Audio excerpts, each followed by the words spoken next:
Welcome to the Business with Beers podcast. This is the place where we help entrepreneurs expand their business, build their wealth, and generate passive income. I'm your host, Brian Beers, an entrepreneur who's on a mission to inspire growth from everyone around me. Remember that you need to take the actions others won't, and you can live the life that others don't. Please be sure to check out my weekly newsletter that now drops every Thursday. It includes one quote, one tweet, one podcast recommendation, plus some business and investing insight from me. It's short and it's sweet. My goal is to provide you with just a couple gold nuggets to help inspire your growth. Go to brianbeers.com to subscribe. Hello everyone, I'm excited today to bring you Brandon Downer and Carter Smith, the co-founders of Pinks Window Services, a window, gutter, power washing, exterior cleaning franchise based in Austin, Texas. Welcome to the show, guys. Thanks for having us, man. What's up? Thanks for having us, Brian. Awesome.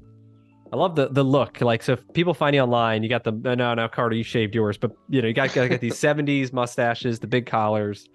So talk a little bit about like how'd you guys start this company? How do you guys know each other? How'd you meet? And how'd you start Pinks? Yeah, we weren't super close friends to begin with. We were kind of friends from afar, knew like, oh, Carter and Brandon would get along. People always told us like, y'all should hang out. And we never really started hanging out until we both got laid off from COVID. Both kind of got furloughed at the same time. And we're like, let's spend some time together actually getting to know each other. And we realized real quick, we're like, sitting around's fun, but it'd be a lot more fun if we were making money and we could start something together. And we just had the perfect set of Brandon's way more math minded. I'm way more brand marketing minded. And it was like, this could be fun. And yeah, we went on a lot of walks around the neighborhood like you do during COVID. And we saw so many service trucks out there and we're like, wow, these guys aren't laid off. There's unemployment's at a record high, but we're seeing work everywhere. This could be something fun. But yeah, Brandon, jump in, add to what you want to. So then why windows? How did you come down? So you want to do something in home services. How do you choose windows and exterior cleaning as your avenue? Yeah, I mean, as we walked around and saw all these service trucks in my neighborhood, probably about 15 we counted up within a 1 mile radius of my house in central Austin. We started to go down that exact question. Okay, do we want to be electricians? Do you want to be plumbers? And we were like, man, I don't think we're smart enough for that. You got to go to trade school. There's a whole lot of know-how, and that just seems so complex. And I think Carter brought it up. He's like, what about cleaning? That seems simple enough. Like, we're both pretty neat guys. Why not just make dirty things clean? And so the reason we got into window cleaning and exterior cleaning is because it's simplicity and easy to get into. So we went to Home Depot one day and we were just like, let's just figure out if we even like to clean windows, and spent a couple $100 on the cheapest stuff you can buy at Home Depot, and started cleaning my windows, his in-laws' windows, my parents' windows, just to see if a model was there, and one, if we enjoyed it. So that's how we got into the cleaning piece of it. Okay. And what's the basic surface look like? Like, describe it. We're talking, it's a lot of hand brushing, right? Hand wiping, squeegees. Yeah, I mean, there's barely any material costs. We're just using Dawn soap and water for pretty much everything, minus like the power washing and soft washing stuff. But yeah, it's just a lot of attention to detail. And we always say the major difference between your day one window cleaner and your advanced senior cleaner is just the amount of time it takes to clean it. It's like the final product's the same. It's going to get clean. It's a yes or no question if it's clean or not. So that's what we love about it. It's just really teachable. Anybody can do it, we like to say. Yeah. And then, that's for windows that we can like physically touch with our hands. But when you go up to 2, 3, and 4 stories, it becomes a little more complex. So whenever we first started, we were on ladders, we were squeegeeing everything, kind of putting ourselves in risky situations. But then we learned about the water-fed pole system. And basically we have these filtration systems. You take water off of the house, run it through the filtration systems, run it up a pole that can go up to 60 feet. And you can get, up to 5 stories if they're small stories, cleaning the pole. The pole has like a really heavy bristled brush or like a bronze or steel wool pad on it, so you can get all the years of buildup and grit and grime off the window, and then it just washes down clean with the pure water. So it's like a reverse osmosis deionized tank. A lot of companies use it if you've seen, these big window cleaning franchises. Okay. So then what, I guess what's the model from the customer standpoint? Like, so what do you use? A recurring basis is like one-time cleans? Like, talk me through the model that customers would experience. Yeah. So, I mean, that's our favorite thing. Oh, go ahead, Brian. I was going to say, I'll let you touch on the residential side. Yeah. So basically, we segment our business two ways. Yep. Commercial, residential. Commercial is made up of, I mean, anything and everything. Your storefront with 3 windows to an arena in Central Austin with thousands of windows. So that model is very, it's highly recurring. It's less one-off cleans, and it's more a recurring model. So sometimes restaurants get their windows done weekly. Sometimes these arenas, these stadiums get their stuff cleaned monthly. And then, you have hotels, office buildings that are maybe monthly, maybe quarterly, maybe biannually. So that's the model on the commercial side, especially for the smaller commercial clients like storefronts. We store a card on file. So we have some restaurants that get cleaned every week.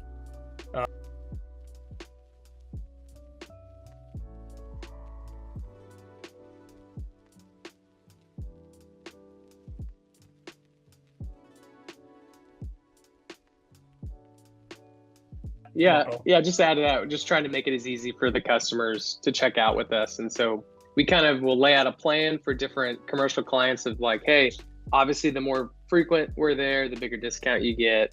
And just try to make it as easy for them and have as much information on file so that we can plan for month over month and just have the cash flow, obviously. But residential side, similar type thing. We typically do like the exterior 4 times a year, the interior once or twice a year, and put them through the same thing. It's like, hey, when do you want us to be there? Let's calendar it out. We can give you a discount if we get everything on the book. So our whole thing is fill the calendar as quick as we can and get everything on there so we can account for what's coming up. What's a residential customer going to pay for whatever 4 times a year plus one inside, whatever that package? Yeah, I mean, our typical annual customer value is like $1,800 for a residential. For residential, yeah. Okay. And then what about the business side or the commercial side, like that weekly restaurant? What are they paying? So it depends, obviously on the size, but anywhere from $150 per visit, which is our minimum visit, to $300 to some, the arenas, Do you have an arena? $25,000 a clean. We do 3 arenas in Austin right now. Yeah. Like, or 3 like stadium arenas. Like stadiums? Like what's like, what, like? Yeah. So like we have the Moody Center in Austin, which is where UT basketball plays and where all these concerts happen. We have the soccer stadium, Austin FC. We come in there between 2 and 4 times a year to do some soft washing, pressure washing, window cleaning on all the suites, on all those windows. Like inside the arena. Inside and on the outer outside as well. And outside you're doing the power washing, soft washing, whatever. Yeah. So the whole stadium's made up of metal. The support beams, so those get super dusty throughout the year. So we're coming in, cleaning all that as well for them. So how do you price a job? Like $20,000 or whatever? Like how the hell do you price how long it's going to take? Or is it just kind of like you get it with experience to know? We just know how long it's going to, that's exactly it. I mean, we're just looking at an area and we're like, okay, we know how long that takes. Let's multiply that over. We can do 15 minutes a room. There's X rooms, like exactly the dusty hallways or whatever beams. Exactly. Add in and then multiply by an hourly rate. And I mean, that's like one way. We think of it in 2 ways. One, time and materials. The other ways is like, okay, how many windows? And then we have a per pane price that we look at, and there's SOPs on all this. Yeah. That's awesome. And it's a pretty market thing from all the other window cleaning companies we talk to. It's like, it's like everybody kind of knows how the window pricing should be. And it's also keeps the market good, so nobody's coming in lowballing and there you go, trying to ruin you. So then what makes like you guys unique? Like why would someone pick from a franchise perspective, right? So you guys are franchise, you just started franchising. Why would someone sign up with you guys versus other ones? Like what are some of the differentiating factors? How do you make yourself stand out in the marketplace? Yeah, when we first set out to start Pinks, I think we saw this opening in service that had never been done before. Nobody had ever put a brand to it. So we're in Austin, we look at like Yeti coolers. Yeah. And we're like, it's just a cooler. Like, it doesn't matter. But all of a sudden they made it cool, and they made this whole brand behind it, and the videos and the content. And you're like, oh, well, I guess I want an $800 cooler now. And so we're like, man, I think there's something here with like service. Like, what if we just built out the uniforms, built out the look, top down? It all feels like this nostalgic experience of like when you used to have the milkman come to your house, or like these people in your home that you trusted and knew. And it just sounds like the glory days of like the service industry, where like people took pride in being a plumber, an electrician, or whatever it was. And I feel like it's kind of fallen off over the years, and through different service experiences that Brandon and I have had, we're like, nobody cares anymore. What the heck? Like, what if we could just give them a uniform that they loved and got excited to put on every day? And that kind of created the whole mindset and brought dignity back into what they're doing. And it's like, no, I have a respectable, like super honorable job.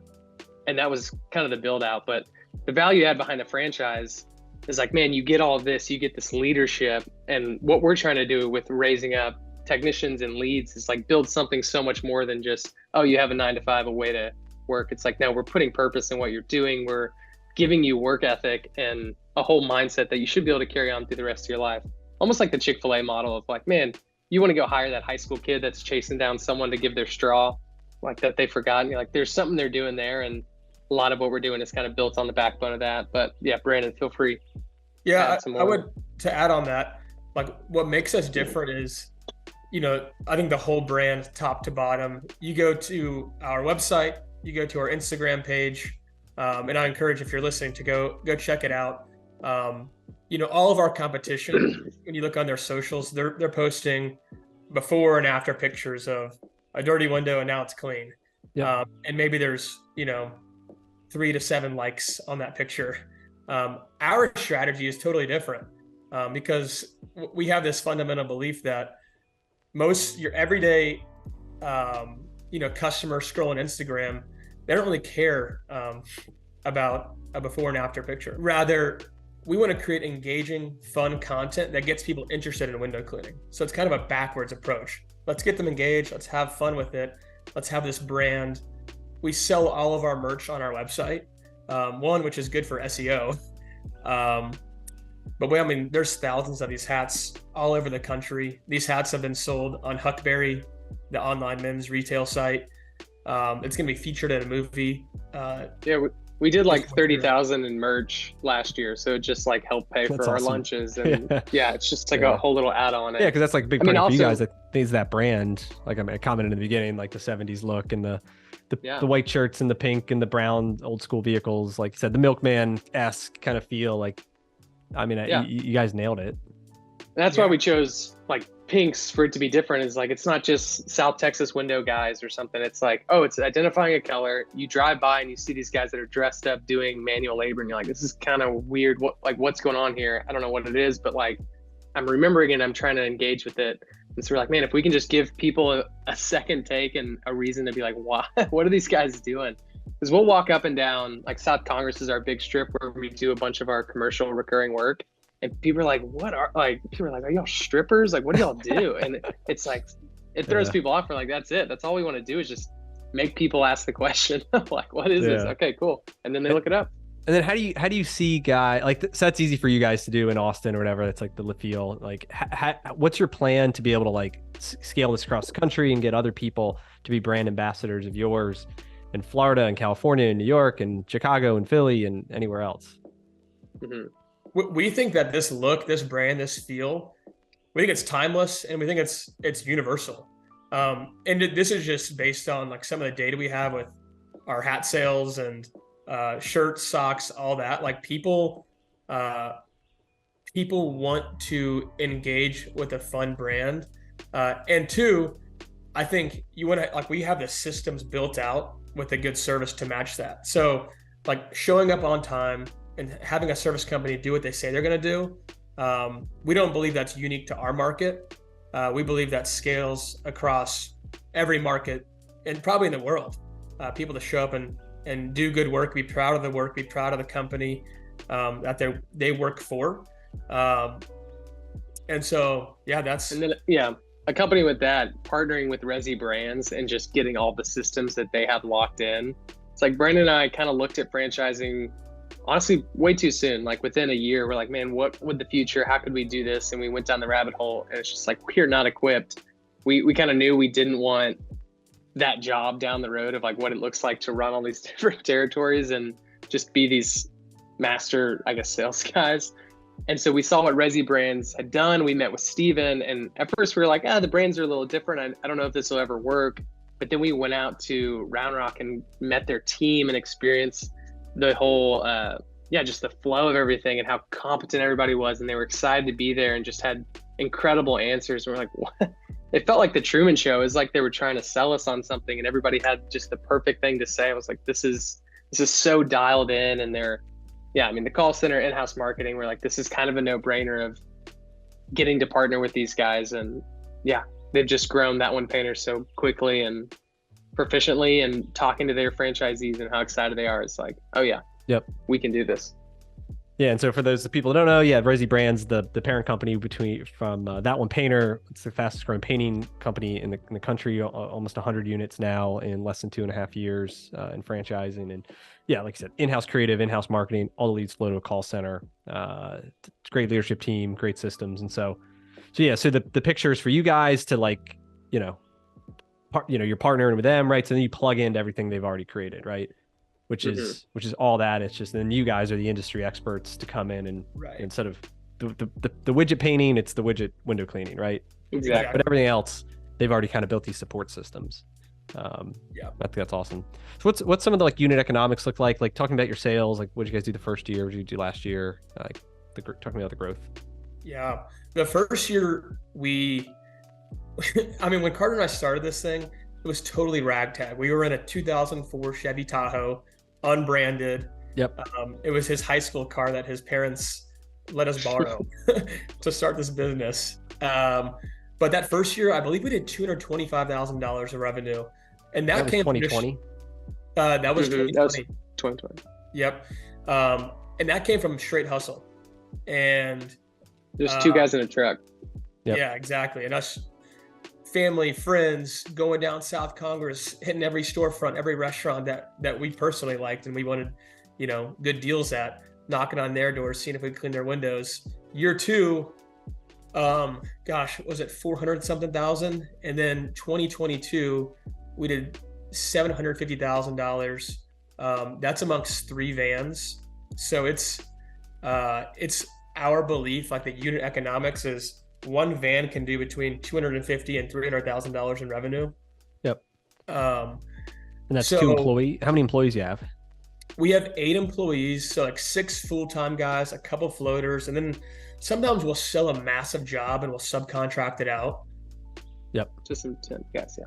Yeah. Or you get some temp. You bring some temp guys in to help. Bring temp guys in, or we sub it out to, a pressure washing company that we have a subcontractor agreement with. If we're like, hey, we don't have enough man hours this week, the client needs it done this week, we'll sub it out and let someone else run with it.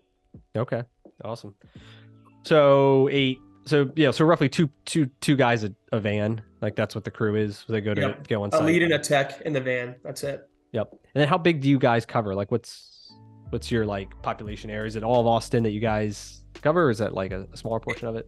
So for us, like before we started this whole franchise conversation, we went anywhere and everywhere because we just wanted money. Yeah. But we ran a report last year, $750,000 in revenue, and 85% of that revenue came from like 8 zip codes, which made up like 350,000 people. Yep. So, and I'll need to double check that, but it's around that. That's what most of the time you see. A lot of it's like consolidated and you leave all the stuff out, but like most of it's in a core area. Our guys, all of it comes from Central Austin. Yeah, our guys aren't driving farther than 20 minutes, 25 minutes from the spot that we park the vans. That's kind of like the loop. Yeah. And there's no warehouse, right? Or you have a small like storage facility or something for the ionizers? Pretty much. At all? We just have a strategic spot where we park all the vans. It's like a lot that we rent, and so it's marketing. It's just central for everybody. They show up there, park their cars, hop in. The van is the warehouse. That's how we look at it. Yep. Yeah, we don't have any materials. Yeah, because the water and stuff, you just ionize the customer's water. Like you don't need to buy special water or any of that crap. Yep. Yeah, we de-ionize their water. We run it through reverse osmosis as well, and then it's ready to go. And water is super cheap. It's, at least in Austin, it's like 15 cents per thousand gallons. So most customers don't have an issue with that. So what do you think the potential is out of your area, out of your like existing 350,000 population? You built it. I mean, obviously pretty good. Like, at what point do you reach like a market saturation and you have to go further? I mean, we haven't even really marketed at all. No SEO until like this month. No billboards, no radio ads. We've just been organic. You spent like no money on marketing? This is all no money in marketing. Social pretty media, much just the uniforms and going out. We didn't run any social media ads. It was just, hey, I think if we can really build a different brand and go out and sell it, it's gonna. Yeah, I mean, that's kind of the big selling ad. And I think why Resi Brands was so interested at the get-go was like, wait, these guys have a 40% margin and they didn't spend any money on marketing and are going to do close to $1 million this year. Yep. Yeah. So what's the net like? I guess to answer that last question, we think in like Central Austin, we think there's room for us to do 2 to 3 million. Okay. Maybe 10 more. vans, 8 vans, something in that range. So to talk about margin, let me pull up my little spreadsheet here. I know Pink's Austin last year, after revenue, and then Carter and I, we both take salaries ourselves, which we know that most franchisees probably won't have 2 GMs. Yep. But we netted 37% after paying ourselves a salary. So it spit off some pretty good income. We've modeled payroll, right? Like your cost of materials is probably what, single digits, I'd imagine. It's all minimal. Once you have the stuff, and it's just labor's 50%, and then the rest is and something we don't something you don't have to do, but what we love just to build culture is we pay for everybody's lunch every day. So it's like that was our other huge cost, but we spent $30,000 last year paying for our guys' food. And you weren't kidding about those hats paying for your lunch. For our lunches, right? So and again, that's a culture thing. We wouldn't force franchisees to do that, but for us, we want to bless our guys with that. We want them to have fun together, pick a fun, cool restaurant in Austin to eat at, and it's like guys show up wearing the uniform to a cool restaurant, and now it's working. Yeah, and you guys obviously don't have the royalties or some of the other things a franchisee would have. It would probably have a slightly lower net, but still high 20s, seems possible. Like you said, it's because franchisees, the big cost, like for me, cost of goods is normally could be 20%, right? You have cost of rent or overhead could be another 10%. So you guys don't have those expenses. And so that kind of adds to the bottom line there. Yeah, it does. We've modeled it out with just one GM, which there is no doubt that just Carter or just me could run Pink's Austin as is. So you take out one of our salaries, and now you're looking at a 45+% margin, which is, we think it's super awesome. Compelling. And also, this allowed for like Brandon took off a month and went to Europe. I spent like a week or like 4 weeks in Canada. It was very doable and flexible for our schedule to continue to run this. And this was without having like a lead that was going out and quoting and doing everything. So it's like now we're building that in, that we have someone that's kind of GMing it, but it's very doable. Are people searching it? Like, are people on Angie's List or whatever, like looking for window services? Like, is there a lot of demand naturally that you guys can go out and after? I'd imagine that's part of that's what franchisees like to see too, right? 100%. Definitely. There's a ton of natural demand. We probably get 3 or 4 inbound calls a day. Plus, the form on our website, we probably get 2 or 3 of those a day. So we're getting quite a few quotes every day. And this is before SEO. Talking to Stephen Montgomery, the CEO of Resi, he's like, dude, once we start SEO on you guys, he's like, I think we can double your revenue in the next year or 2. And so how much is residential versus commercial of the $1 million or whatever you guys are going to do? For us, currently it's 60-40 split, 60 commercial, 40 residential. Okay. Yeah, that's a good split. It might, for franchisees, it might be flip-flopped on that. I think it just depends on the franchisee and getting down these big jobs. I mean, it sounds like you probably do $100,000 a year or so doing these big facilities, right? Right. That's probably a huge part of it, which can they go out and get that type of thing definitely makes a Yeah. difference. Are those better But they're margins going to too? be, Or are they about the yeah, same? they're going to be running ads. Actually, the residential has better margins for the most part. A lot of the commercial stuff is like they've been paying the same thing every year. They want to try someone new. We can only really budget this much more, however it is. And so it's like, it's a lot more price sensitive. Yeah. But we're quicker. So you make up the margin there. Yeah. Yeah. And I know in talking to Steven, his like idea was that they, someone's got the painting company. So someone buys that one painter and then you paint the house. And then at the end you say, hey, by the way, we're going to clean your windows for free for the first time. Right. And then you guys come in, you do a great job, and then you get them set up on a recurring model. Has that started? Have you started to see that? Oh yeah. Yeah. I mean, we're always like, what we love about our business is the recurring model. It's like, you clean windows once and then, in 3 months or the next month, they're dirty again. So if you do a good job, they're going to call you back, or you just get them set up on a maintenance plan. Yeah. So, we've definitely seen a ton of that. And then, we have all these strategies built out where, let's say, Brian, you got your windows cleaned last August of 2022, and we haven't heard from you. Well, now we're going to ping you and say, hey, Brian, you got your windows cleaned last year in August. If you want to get them done this year, we'll get you on the calendar and make it easy. Guy called me for my dryer event the other day, a couple weeks ago, and it was 5 years though. He's like, oh, I was out there 5 years ago. Like, have you done it? Have you done it since? And I was like, no, I haven't. He's like, oh, well, you probably should do it. And I was like, all right. But if he called me a year later, I probably would have done it. Right. He waited 5 years. He just got that CRM. Yeah, he just got the sticky note on his thing there to remind him. He just found it in his car.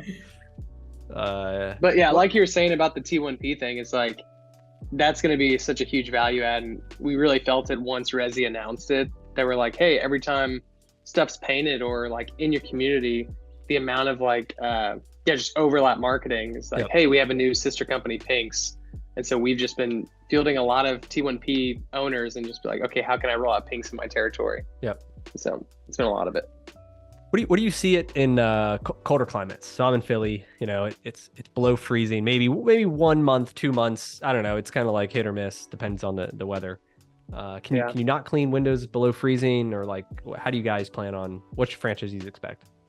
Yeah, the guy that we've got pretty much all of our processes and SOPs from, he's out of Boulder, Colorado, and he's working year round. He's not stopping. So there's ways you can put like antifreeze tablets in your reverse osmosis system so you can still work and it's not freezing on the windows, or there's stuff you can put in just like the buckets you squeegee with. So you can definitely clean. And obviously in these colder climates, like with snow, stuff gets even dirtier than it does down here. Oh yeah, definitely. And so it's like you gotta maintain it. And we kind of thought the same would happen, but during the holidays we pick up like residential's booming because everyone wants to have a clean home to host. So yeah, that makes sense for me. I was just thinking like from a weather standpoint. But I mean, you could put alcohol, like the same thing that's in your car, for washing windows. I guess it's more of just like employees and their willingness to like get up on cold ladders when it's like 30 degrees and windy and like. So talk to me about that, the safety of it. How high do you guys go? Like, I'd imagine some people are like, I'm afraid of heights. I don't want to get up on the roof and like clean the gutter, or like walk me through, I guess, safety protocols and then how it is with dealing with employees with all that stuff. Right. Mm-hmm. Gutters is few and far between, but for windows, you really don't have to get on ladders much at all, just based on the systems that we've created. With the these big holes, the trap holes, all of that. We like to keep both feet on the ground as much as possible. So I would say it's, the guys are getting the ladder out, maybe if we're looking at one van, maybe twice a month, like maybe. Okay, that's it. So like a 2-story house, 3-story house, you can get up there with those poles? Easily. Yeah. No problems at all.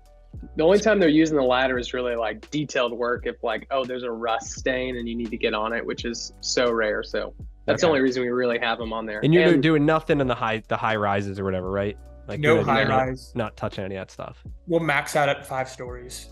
And, so many people have come to us over the years and said, hey, y'all do high rise. I know this person who manages, this large building in downtown Austin. And the way we thought about it is let's just become experts at cleaning 5 stories and below. We'll let the other companies eat up the high rises.